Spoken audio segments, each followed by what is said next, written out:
नमस्कार बच्चों। आज की इस वीडियो में मैं आपसे हिंदी विषय के प्रश्न पत्र के उस प्रश्न पर विस्तार से विचार करने जा रही हूँ। कुछ गोल्डन टिप्स बताने जा रही हूँ जो आपके प्रश्न पत्र में सर्वाधिक अंक का आता है। राजस्थान विश्वविद्यालय ने तो सामान्य हिंदी में 30 अंक और हिंदी साहित्य में 40 अंक इसके लिए निर्धारित किए हुए हैं। CBSE, IB और विभिन्न राज्यों के शिक्षा बोर्ड भी अपने प्रश्न पत्र में इस अंक को अपेक्षाकृत अधिक अंक भार प्रदान करते हैं। जी हाँ, आप समझ गए मेरा इशारा किस तरफ है। व्याख्या लेखन। इतने अधिक अंक हैं फिर भी हम इसकी विधिवत तैयारी नहीं करते। आज मैं आपको व्याख्या लेखन के वो 11 गोल्डन टिप्स बताने जा रही हूँ जिनकी सहायता से आप व्याख्या लेखन में 100% अंक प्राप्त कर सकते हैं। ये मेरा खुद का अनुभव है, अपने अध्ययन काल में भी, अब जब मैं अध्यापन करा रही हूँ उस काल में भी। तो आपसे इन विचारों को मैं साझा करूं उसके पहले मेरा आपसे निवेदन है कि आप मेरे इस चैनल को सब्सक्राइब करें, बेल आइकन को दबाना ना भूलें और यदि आपको मेरे वीडियोस पसंद आते हैं तो उन्हें अपने विद्यार्थियों में, अपने साथियों में, अपने मित्र और परिजनों में शेयर करें। तो शुरू करते हैं व्याख्या लेखन के गोल्डन टिप्स।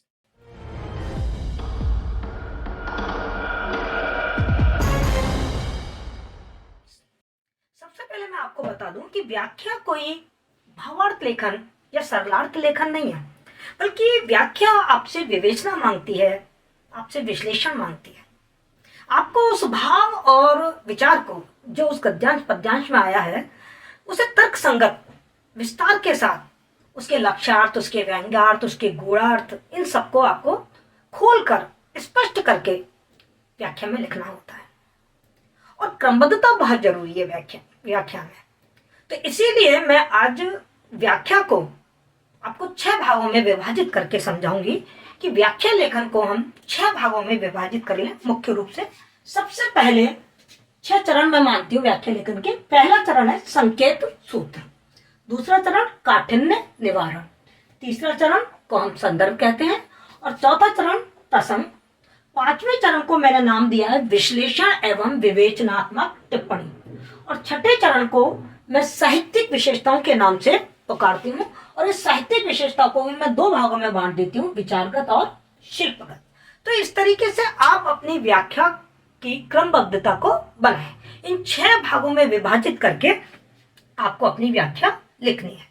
दूसरी बात, जब आप संदर्भ लिखते हैं तो संदर्भ में आप अच्छी तरीके से जानते हैं कि आप पाठ्य पुस्तक का नाम लिखते हैं, अध्याय का नाम लिखते हैं और अपने लेखक का नाम लिखते हैं। बहुत अच्छी बात है, लेकिन सबसे महत्वपूर्ण ये है कि आप इन नामों को लिखते कैसे हैं।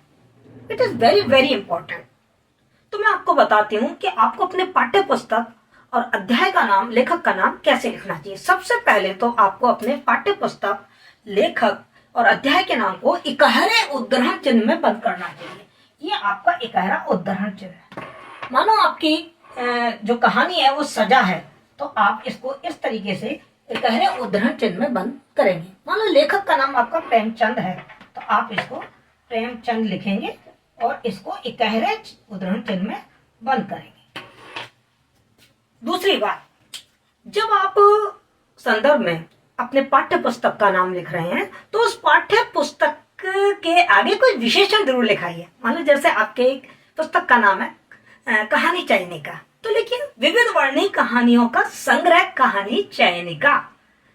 आपका पुस्तक का नाम है एकांकी सप्ताह, तो लिखिए प्रसिद्ध एकांकी संकलन एकांकी सप्ताह। इस तरीके से आपको अपनी उस पाठ्य पुस्तक के किसी विशेषता को के साथ उसका नाम आपको लिखना है।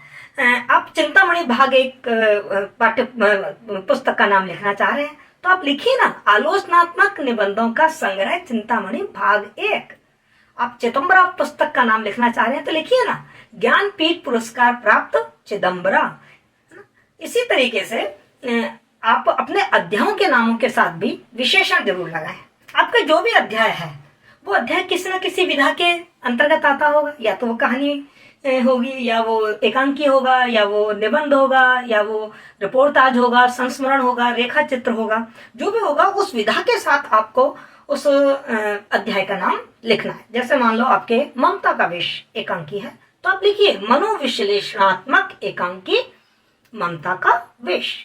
मान लो आपके कहानी है नमक का दरोगा, तो लिखिए आप आदर्शोन्मुखी यथार्थवादी कहानी नमक का दरोगा। तो इस तरीके से आप अपने अध्याय के नाम को भी विशेषण के साथ लिखें। तीसरी बात, आप लेखक का नाम लिखते हैं तो लेखक के नाम के साथ भी आपको विशेषण लगाना चाहिए। जैसे मान लो आपने सुमित्रा नंदन पंत का नाम लिखना है तो आप लिखिए ना प्रकृति के सुकुमार कवि सुमित्रा नंदन पंत। आप सूरदास का नाम लिखने जा रहे हैं तो लिखिए ना वात्सल्य सम्राट सूरदास। आप महादेवी वर्मा को लिखने जा रहे हैं तो लिखिए ना आधुनिक युग की मीरा महादेवी वर्मा। तो इस तरीके से संदर्भ में आपको अपनी पाठ्य पुस्तक, अपनी पुस्तक जिसमें वो अध्याय उद्धृत है, उस अध्याय का नाम और उस लेखक का नाम यदि विशेषण के साथ लिखते हैं तो 100% आप अपने परीक्षक को बहुत प्रभावित कर लेते हैं। और जब परीक्षक प्रभावित होता है तो आप जानते हैं क्या होता है, अंकों की बौछार होती है। इसके बाद मैं आपसे क्या बताना चाहूंगी कि आप अपनी व्याख्या में और किन किन बातों का ध्यान रखें।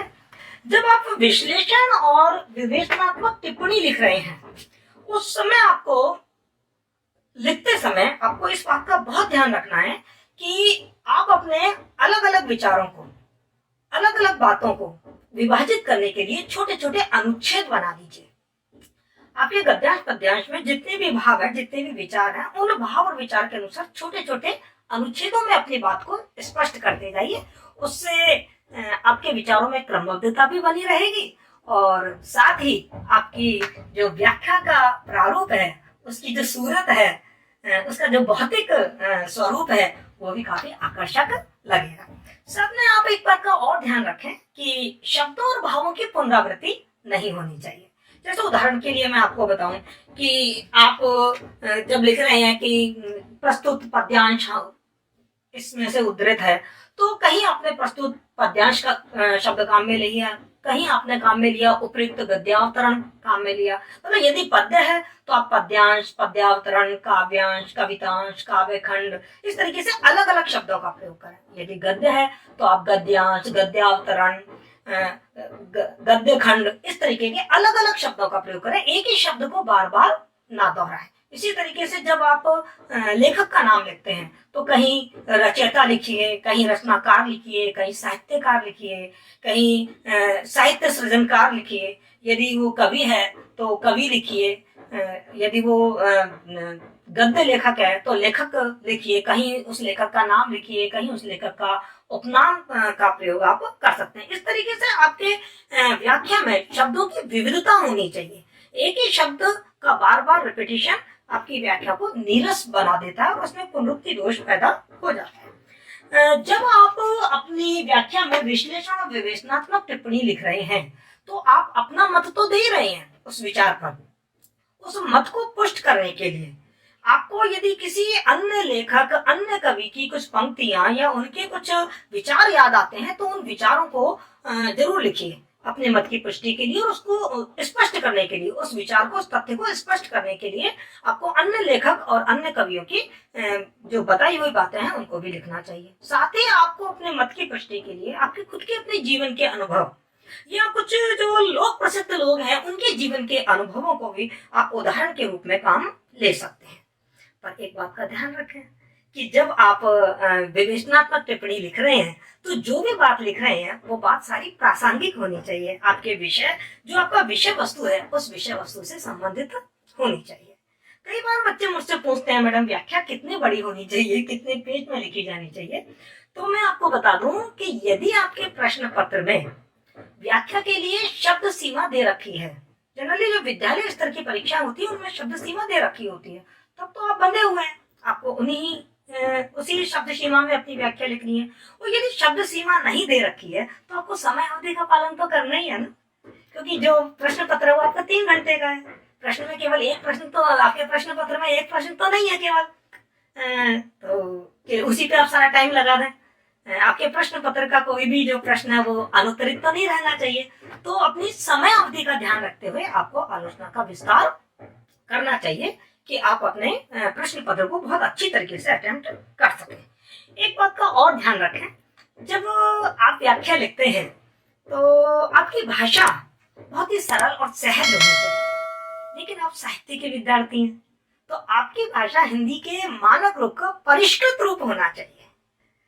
इस बात का विशेष ध्यान रखें। वर्तनी की शुद्धता का बहुत ध्यान रखना है आपको। हम शिक्षक हैं और जहां भी कोई गलती होती है हमारी निगाह सबसे पहले वही जाके टिक जाती है, और वर्तनी संबंधी अशुद्धियां परीक्षक पर बहुत ही विपरीत प्रभाव डालती हैं और आपके अंक काट लिए जाते हैं। आप बहुत अच्छी अभिव्यक्ति देते हैं लेकिन फिर भी आपके अंक काट लिए जाते हैं। यदि आपका लेख बहुत सुंदर है तो सोने में सुहागा, बहुत अच्छी बात है। लेकिन जरूरी तो नहीं है कि सभी बच्चों का लेख बहुत सुंदर हो। यदि आपका लेख सुंदर नहीं है तो कम से कम आप इस बात का तो ध्यान रखें कि वो सुपाठ्य हो, उसे पढ़ा जा सके। आप अक्षर थोड़े बड़े बड़े लिखें और थोड़ी तर्क संगत दूरी में लिखें, जिससे कि जब परीक्षक आपकी व्याख्या को पढ़े तो वो आसानी से आपके विचारों को पढ़ सके। व्याख्या लिखते समय विराम चिन्हों का बड़ा तर्क संगत और विवेक युक्त प्रयोग करना और रेखांकन का प्रयोग करना बहुत महत्वपूर्ण है। जब आप अपनी व्याख्या लिख रहे हैं तो जो भी शीर्षक आप लिखते हैं, कोई भी शीर्षक लिख रहे हैं, जैसे मान लो आप लिख रहे हैं संदर्भ, तो आप संदर्भ लिखा, आपने इसके नीचे आपने लेखांकन किया, अंडरलाइन करी और निर्देशक चिन्ह जरूर लगाइए। निर्देशक चिन्ह लगा के फिर उसके नीचे वाली लाइन से आप लिखने को शुरू करें, तो जो भी आपका शीर्षक है वो बहुत ही स्पष्ट रूप से परीक्षक को दिखाई दे जाएगा। साथ ही जहां कॉमा लगना है, जहां पूर्ण विराम लगना है, जहां कोई प्रश्नवाचक चिन्ह लगना है, इस तरीके के जो विराम चिन्ह है उनका आप बड़ा युक्तियुक्त विवेकपूर्ण वर्णन करें। यदि इन सब बातों का आप ध्यान रखेंगे तो मैं गारंटी देती हूँ आपको कि आपकी व्याख्या बहुत ही उत्कृष्ट कोटि की होगी और परीक्षक आपको 10 में से 9, 9.5 और 10 में से 10 नंबर देने से अपने आप को रोक नहीं पाएगा। यदि आप चाहते हैं कि मैं आपको इस व्याख्या लेखन का विस्तार से वीडियो बना के आपके सामने प्रस्तुत करूं, तो आप कमेंट्स बॉक्स में लिखिए। मैं नेक्स्ट वीडियो में व्याख्या लेखन को विस्तार पूर्वक समझाऊंगी, इन 6 चरणों को। ये 6 चरणों में आप किस तरीके से अपनी व्याख्या का लेखन कर सकते हैं। Thank you so much.